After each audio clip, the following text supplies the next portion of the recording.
Welcome to the Trad Dads podcast, where we examine cultural and political issues through the lens of traditional thought. All right, welcome to today's episode. This is Levi Russell. I'm going to be talking about usury today. I did a poll on our Twitter account, and usury was the most requested of the four options. So I'm going to talk about usury today, and I just kind of want to provide an introduction. I think at some point in the future, after I've read a little bit more and understand it a little bit better, I'm going to try to do kind of a more advanced series on usury and talk a little bit more about some of the ins and outs of it, and try to maybe talk about applications of banning it and things like that. But right at the front, what I want to do is list a few sources that you can go to for information, and I'll have them in the show notes linked. But the first one is a book that I'm reading right now called Usury in Christendom by Michael Hoffman. And it's a great book because it kind of gives a history of the different perspectives on usury. There is a blog by a now deceased man, I think, who calls himself Zippy Catholic. And there's a great Q&A if you kind of want the St. Thomas Aquinas view on this. Read the Zippy Catholic version, or read his Q&A on it. It's really long, but it has a ton of good information. The next thing I would say is Ethics in the National Economy, a book by, really it's a series of books by a Jesuit priest named Father Heinrich Pesch. And IHS Press in 2004 had a translation done, and they published a relatively short book, 200 pages or so, out of this 8-volume work. They kind of just pulled some pieces of it and put it into a book in English, because, of course, Father Heinrich Pesch wrote his book in German.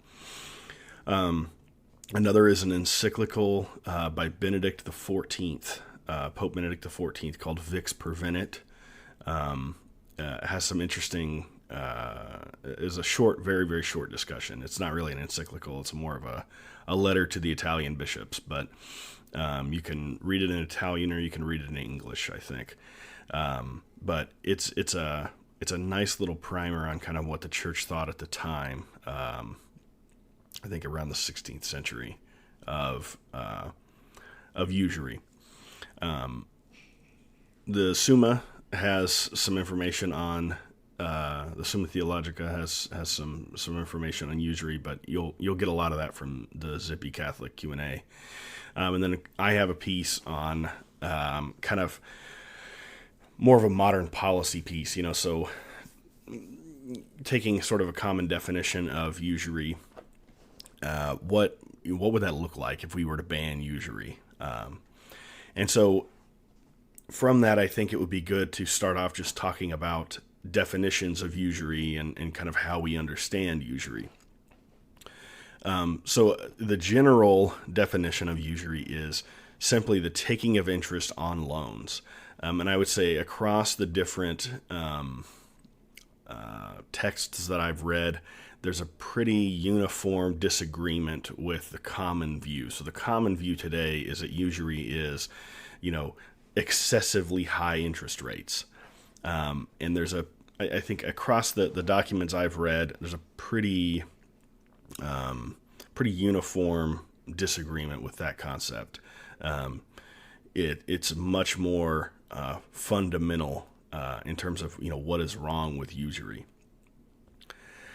So just to kind of go through kind of a basic definition. So the taking of interest on loans, and in my short article that I wrote, I basically use the definition that Zippy Catholic gives in his piece.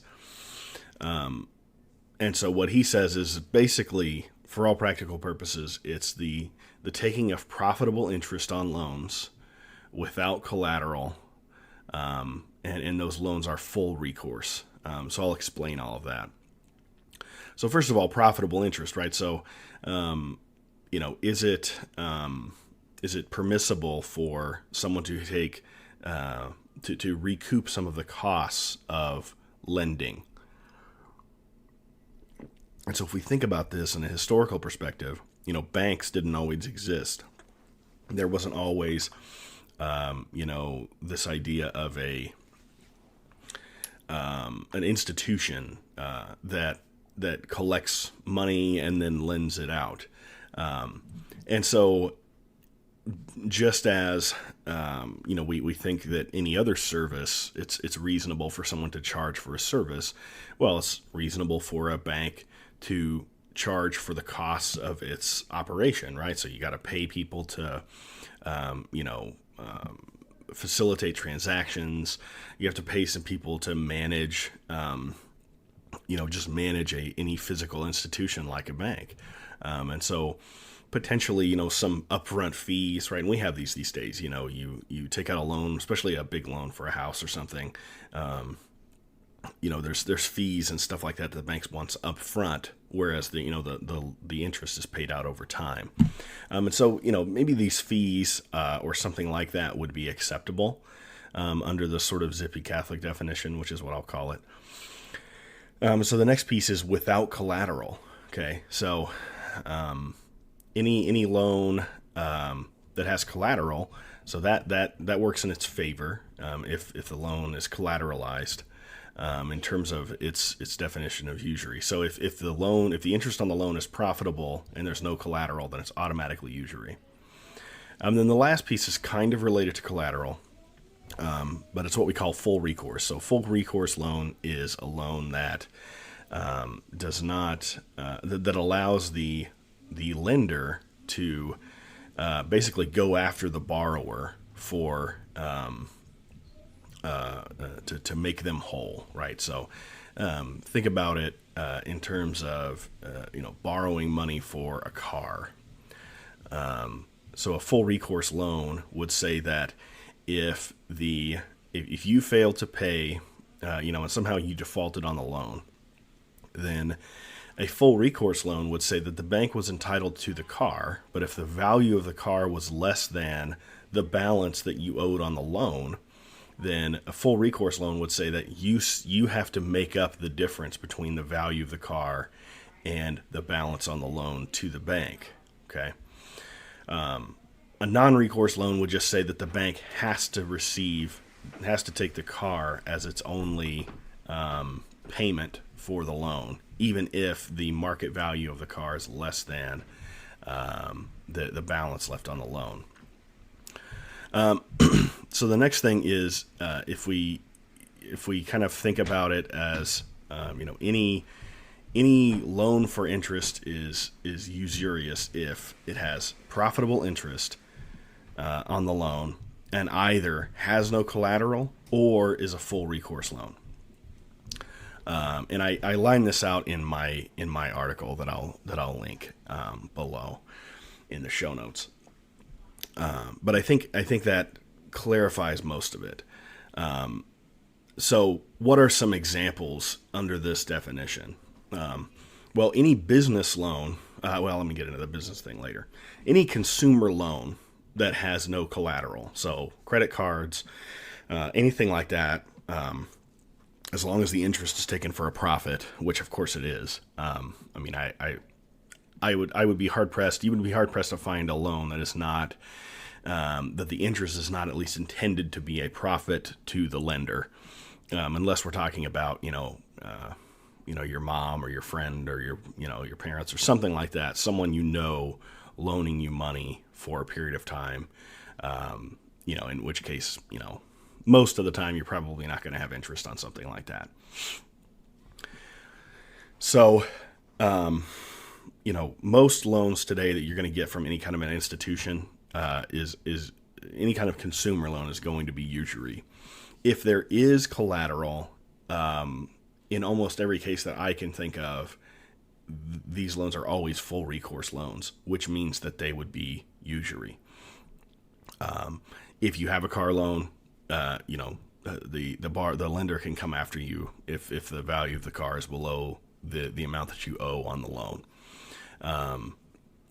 Student loans are kind of interesting because certainly there's profitable interest. It doesn't matter that the U.S. government is the one profiting from it.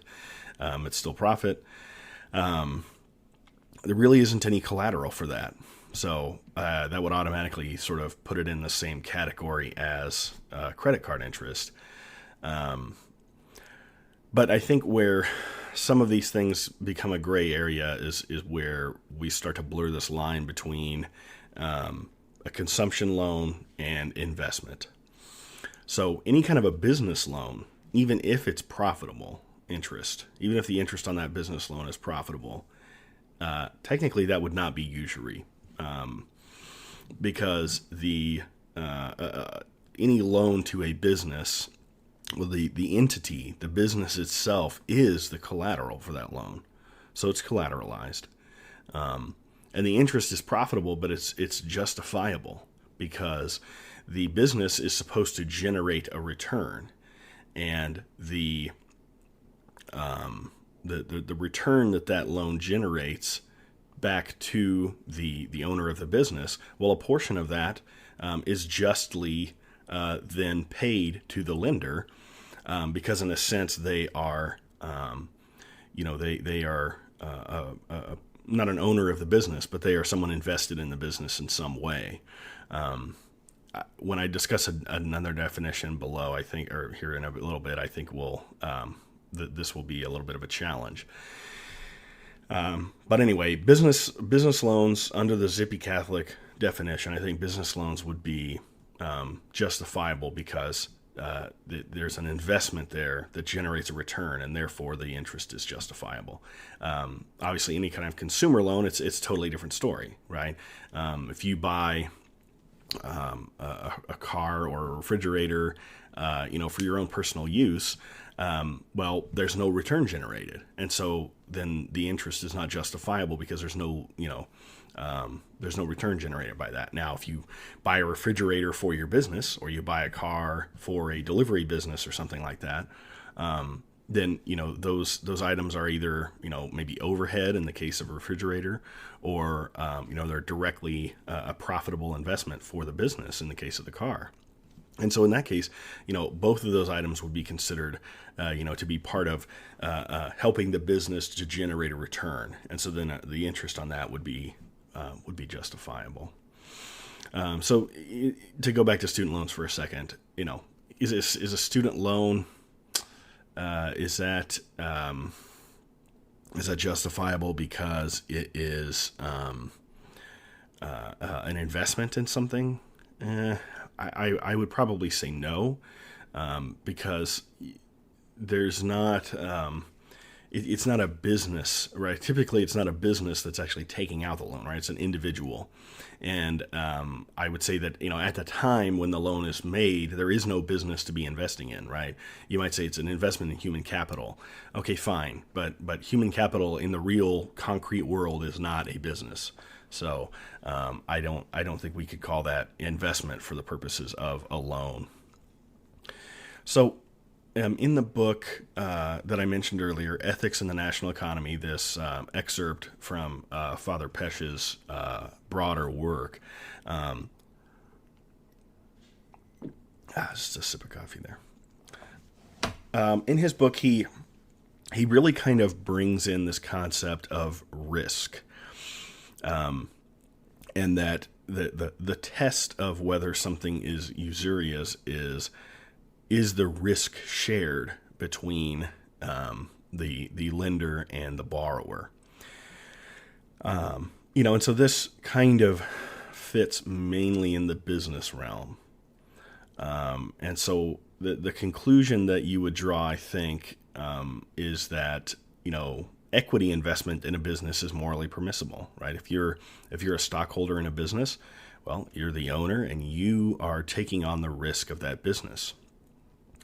But a debt holder, at least by the common Western perspective on debt, is that a debt holder does not take on nearly as much risk as an equity holder, right? So if a business fails, the debt holders have to be paid out of the assets of the business, and the equity holders can be left with nothing, right? You can lose, in the sense of a corporation, you could lose the entirety of your investment in that business as an equity holder. So you have sort of full risk, whereas a debt holder doesn't, right?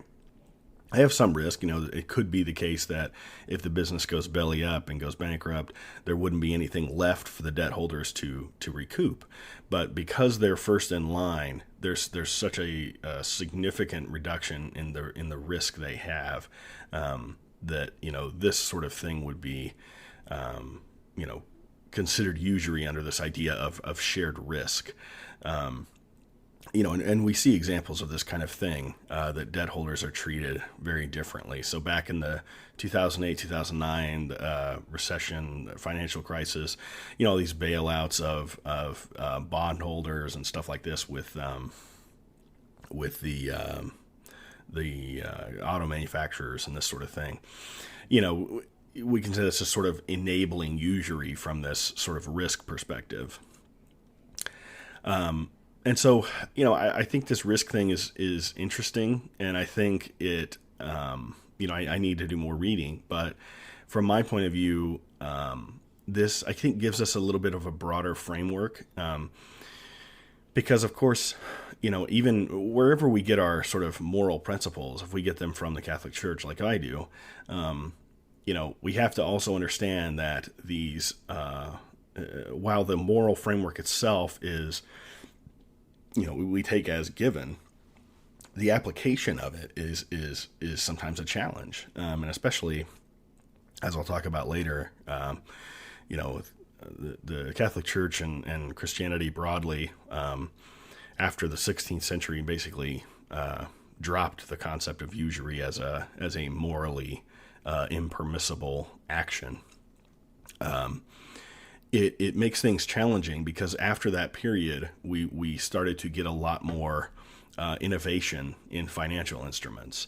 And, I'm sure it could be argued that we would not have had, this expansion in different types of financial instruments. So I'm thinking, sort of stock markets, bond markets, right? So markets for debt, these complicated debt instruments, futures markets, forward contracts, all these different types of things that really came out of that at least followed the lack of a ban on usury. I think it would be interesting to see how, if we could wind back time, how things would have shaken out if we had maintained this ban on usury. But I think what's interesting about this shared risk concept is we're sort of boiling it down to its essence. What about lending money is wrong, and if we can know what about it is specifically wrong, then I think that helps us to understand how to apply it to these other types of contracts. And I think I will save the other contracts thing for another episode because, I would have to go in and explain what a futures market is or what a call option is and all this sort of thing. And I need to do more reading and more thinking on it before I really come up with a better understanding of how these different things would apply. So the next thing I want to say is that there's another concept of usury that relies on this idea that money is from Shakespeare's play The Merchant of Venice. Money is barren metal. Okay, so money is not like livestock. It doesn't naturally reproduce itself. If you put money, if you put some coins in a drawer and leave it there for 10 years, you open the drawer back up, there's only going to be 2 coins there. Whereas, if we have a herd of sheep and we sort of let them do what is sort of natural to them, then we will end up with more sheep over a period of time. And so what's interesting about this concept is it sort of leads you to the notion that simple interest is okay. Simple interest is justified. And what I mean by simple interest is simply that if I'm required to pay 5% interest on a loan of $100, then that means that I just simply owe $5 in interest every period, right? So let's say, I borrowed $100 from you for 2 years at 5% simple interest per year. Well, then that would mean that the first year I owed you $5, and the second year I owed you another $5 in interest. And then, of course, I had to pay back the principal, the $100. And so there's potentially some justification for a simple interest under this view, but the idea is that, money is barren metal. It does not reproduce. So how do we apply that to money? Well, then we start thinking about compound interest. And compound interest is this idea that we pay interest on the interest itself that accrues, not just the original principal of the loan. And of course, if you take any kind of basic course in finance, you take a basic course in accounting, you will learn, and maybe I'll put a link to a video up about compound interest, and it's just kind of, it's really helpful to have a visual if you don't know much about it. But the bottom line is most lending these days, I would say pretty much all of it, unless it's something in your family or with a friend or something, it is all based on compound interest. And as a finance professor, I can tell you that, the way we think about even equity returns is based on this concept of compound interest. It's baked into the way we calculate things. And so this idea of barren metal is simply that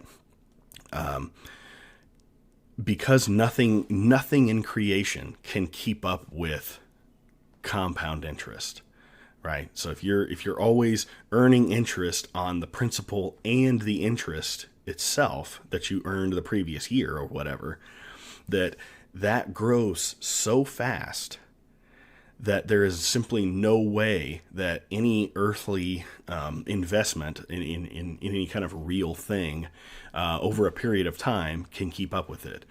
Compound interest over a 40, 50-year period would impoverish anyone, because there's simply nothing they could do in terms of a business or anything like it that could justify the idea of compound interest. And so the idea would be that, sometimes simple interest would be justified. And maybe we would go back to sort of the Zippy Catholic idea of, full recourse, profitable interest, and collateral. Maybe we would lean on those concepts to see if a loan for simple interest would be justified. But in no case would we say that, under this concept of barren metal, in no case is compound interest justified. And so just to kind of think practically speaking here, where today do we see any justifications for this idea that we would ban usury today? And so, to me, it could be the case that certain, countries have limitations on, the taking of interest, and we certainly see that. But as far as using this sort of concept of usury as a justification for banning, the taking of interest in general, today we have we have Islam. Islam bans usury. Now, of course, there are ways in which someone will sort of informally compensate a lender. A borrower will informally compensate a lender under Islam, but it's not allowed that you explicitly charge interest. And so this is used by some people. This fact that there's some recompense made to the lender. It's like, oh well, that's just interest, by some other name, and potentially, but I think it should be more thought of as something that fosters cohesion in the community, or we can think of it as sort of gratitude, right? I think there's other ways to think about compensating that lender, and I don't know much about the Islam case. I'm just throwing it out there as one moral system that that does include this ban on usury. I mean, as I mentioned before, the Christian world before the 16th century pretty much universally banned usury, or at least the Catholic Church did. And the book that I'm reading right now, called Usury in Christendom by Hoffman, really is interesting, because I think, so Hoffman is a Catholic, but he flat out says early on in the book, we cannot say that it is the Protestant Reformation that gave us usury back in Christianity. There were plenty of Catholics after the Protestant Reformation that thought it was okay, and some that thought it wasn't. In fact, Hoffman is not a huge fan of the letter by Pope Benedict XIV, Fix Pervenit, which is interesting. And he puts the blame for all of this on the Renaissance in general. So he points out Protestant groups that did ban usury, but he also points out some that didn't. So highly recommend that book. And it's not really expensive on Amazon. You can get their little printout book of it. That's pretty cheap. So I kind of want to shift into maybe a short discussion of, sort of what would happen, or why wouldn't we want to ban usurious lending, however we want to define it, using any of these sort of, somewhat different definitions that I've gone through. And so I'm taking this from my short article on usury. But I think the reasons why people would be opposed to banning usury, well, number one is they just like the idea that they can borrow money easily. They at least go into a situation where they're borrowing a significant amount of money or taking out a credit card. As it's okay if I have to pay a bunch of interest on to get this new great thing that I want. I'll pay it back later, and the interest is worth it because I get it today. I don't have to wait. I'm not. This is not a criticism of any person. It's a criticism of an action that I personally am guilty of as well. I'm very much pulling the log out of my own eye in this situation. So I think a lot of it is just sort of a consumerist mindset. And then the second one would sort of be a moral thing. And so you'll get this from, all kinds of people. But they'll just say something like, whatever two consenting adults agree to, well, that's what they agreed to, and you can't, you are not morally permitted to, bar them from doing what they agree to. I think that's sort of silly, but, if two people agreed to,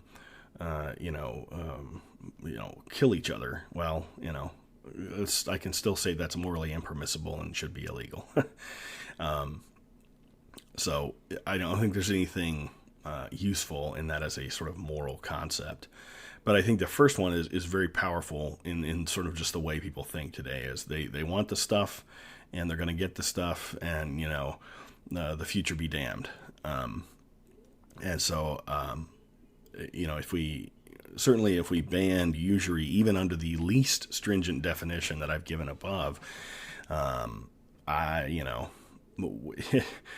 there would be a lot less consumer credit. I mean, I think consumer credit, credit cards, loans on cars, and stuff like that would just basically have to disappear.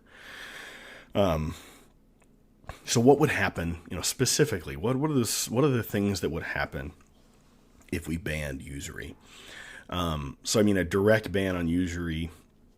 The first thing we would see is just a dramatic reduction in consumer credit, because if you think about the the instruments, the loans that charge the highest interest are things like credit cards. And so, of course, if if we ban usury, if we ban the taking of interest on even just consumer loans, right? Those would be the first ones to dry up, because nobody wants to lend money for people to just buy cheap plastic crap and not charge interest. So those would go away, and I would say most car loans probably would too, because I think unless you have a very, very, very good credit history, or you have a significant amount of collateral you would be willing to put up. But even then, right? So I think car loans would not survive not being full recourse loans. The banks would not take a risk on the value of that car, because in general, you buy a car at retail, and then when you want to get rid of it, you're probably going to take wholesale for it, if not just a vastly reduced value. So I think most consumer lending of any type would disappear. Student loans would probably go away as well.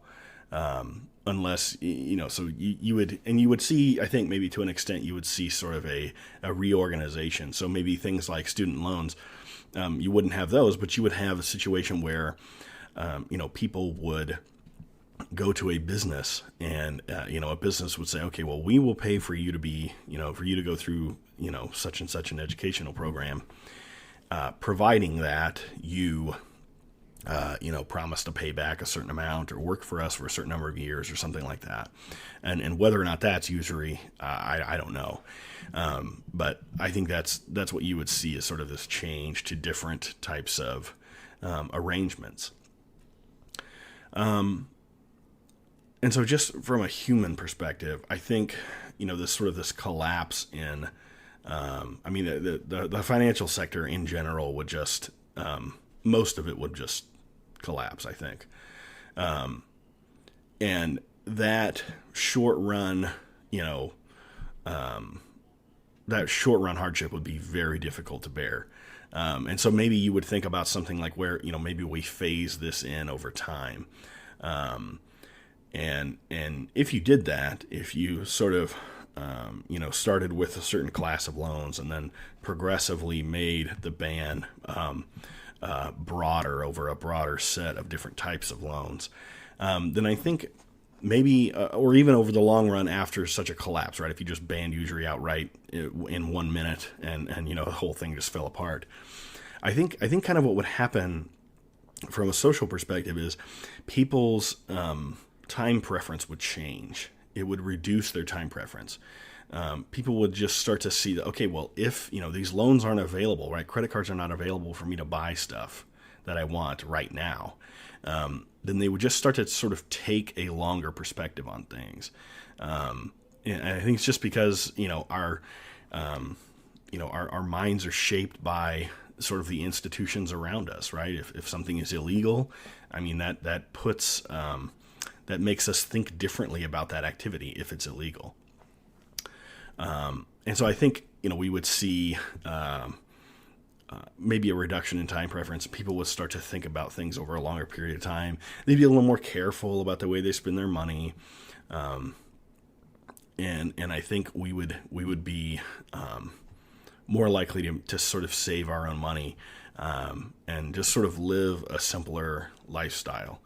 And so maybe we'd think, okay, well, how's that going to help the poor, right? So, well, to a large extent, people who are desperately poor, have probably gone through bankruptcy at some point, so they don't have any debt anymore. And so, to the extent that they're, running up a credit card again just to stay off the street, that might not be good for them. But I would say that, given the fact that other people would sort of take this different view, then maybe we would see sort of a resurgence in some of these, and sort of helping your fellow man kind of thing. But in any way, even if you, were concerned about this kind of thing, I don't think you would let the plight of the poor stop you from banning usury. I think if you were set on that, you would just say, well, we're going to have some kind of a program for people who are really harmed by this, and get them to get some kind of program going that will help them out through that transition. I think what we'd also see is probably an increase in the people sort of using personal connections or something like that to skirt around the law. And of course that would happen. Of course, someone would, find a wealthy friend and, promise to pay a high interest rate to that friend sort of on the down low. But I would just say that, if the fact that other people will not follow the law is supposed to prevent us from ever passing a law, then we wouldn't have any, right? We wouldn't have murder laws because we know some people aren't going to obey. Now, that doesn't mean that we shouldn't do it. I think, sort of as a secondary effect, this idea that, people would sort of have take a longer perspective on things and not be so eager to spend lots of money and run up credit cards and borrow large sums for fancy cars and such things. I think it would actually, over time, it would lead to less bankruptcy. So obviously at first, we have a wave of bankruptcies, right? And that would go with this financial collapse. But over time, we would see less of that, I think. We would have more stability, right? So families would be more stable. People, instead of relying on petty lenders and credit cards to get them by, we would build a small savings account, or we would, be a little bit more attached to our community or our family, right? Because those are the things that really provide some kind of lasting support for us. Visa or, Wells Fargo does not care about you. They care about you insofar as you can pay them back. But, your family, your community, if you foster those connections, if you foster those bonds, then those things will last. And I think banning usury would just be one way of sort of forcing you into a situation where you have to foster those bonds between family and community. So anyway, those are kind of my thoughts on it, and I would love to have any feedback that you have on this. Feel free to leave a comment on the YouTube video if you're watching it on there, or hit us up on Twitter at TradDads. Any comments you have on that sort of thing, leave a comment on the article, on my article that I'll link from the blog. Would love to hear from you on this. If you have suggestions for me to, read stuff or to try to, to figure out which one of these definitions is a better one or makes more sense or, is more supported by some, by the Catholic Church or by some other, maybe the way Islam treats usury. I would love to read that stuff. And I want to do some more episodes on this because I think it's an important subject. And I think, we're in a time when, especially student loans are a huge issue. And just, other things like credit card debt in general, people are talking a lot about this stuff. And so I think there's a lot of room to have some discussions about this kind of thing. So with that, I will sign off. Thanks for listening. Thanks for listening to the Trad Dads podcast. If you enjoyed our show, please subscribe on your favorite podcast app and consider giving us a 5-star rating on iTunes. It really helps us out.